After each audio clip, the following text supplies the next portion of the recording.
All right, so in the question given to you, there's a reaction of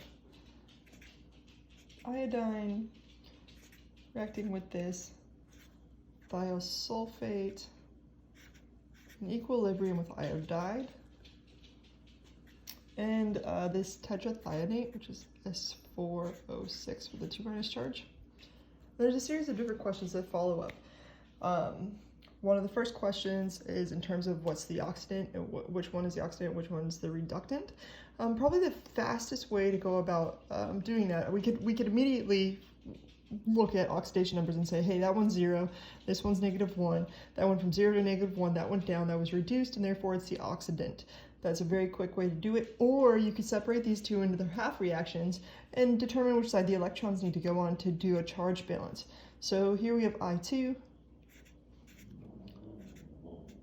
forming 2I-, and you want to have the number of electrons or the number of charges on each side to be equivalent to each other. So over here we have an overall 2 negative charge, and over here we have 0 charge, S4, and that's why we have to add 2 electrons over on that side. So if we're adding electrons over here, this immediately tells us this is going to be the oxidant.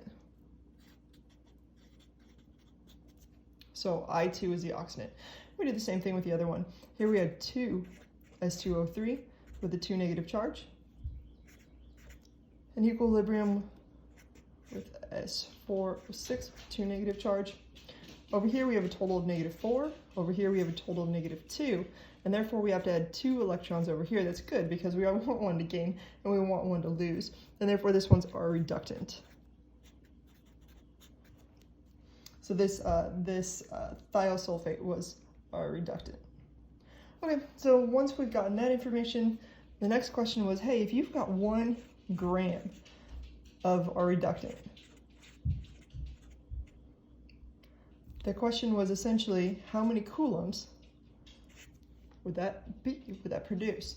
And so step number 1, anytime we have grams, we're going to turn it into moles. And then we can figure out, okay, for every 2 moles of this thiosulfate, we have 2 moles of electrons, and from there we can use the conversion from mole of electrons to coulombs, which you should memorize. All right, so we start with 1.00 grams of S2O3. The molar mass of S2O3 is 112.13 grams per mole. Again, before we use Faraday's constant, we want to make sure that we move into moles of electrons. So for every 2 mole of S2O3, we produce 2 mole of electrons. Now we know for every mole of electrons, we create a charge of 9.649 times 10 to the 4th coulombs. And again, that's something you should memorize. And if you do this, you get an answer of 861 coulombs. And the next question says, okay, you can produce that many. What would be the amperage in 60 seconds? Well, amps are simply equal to the number of coulombs per second. So we know we have 861 coulombs, and I believe it actually says a minute. And we know a minute is equal to 60 seconds. And if you do this, you get an answer of 14.3 amps.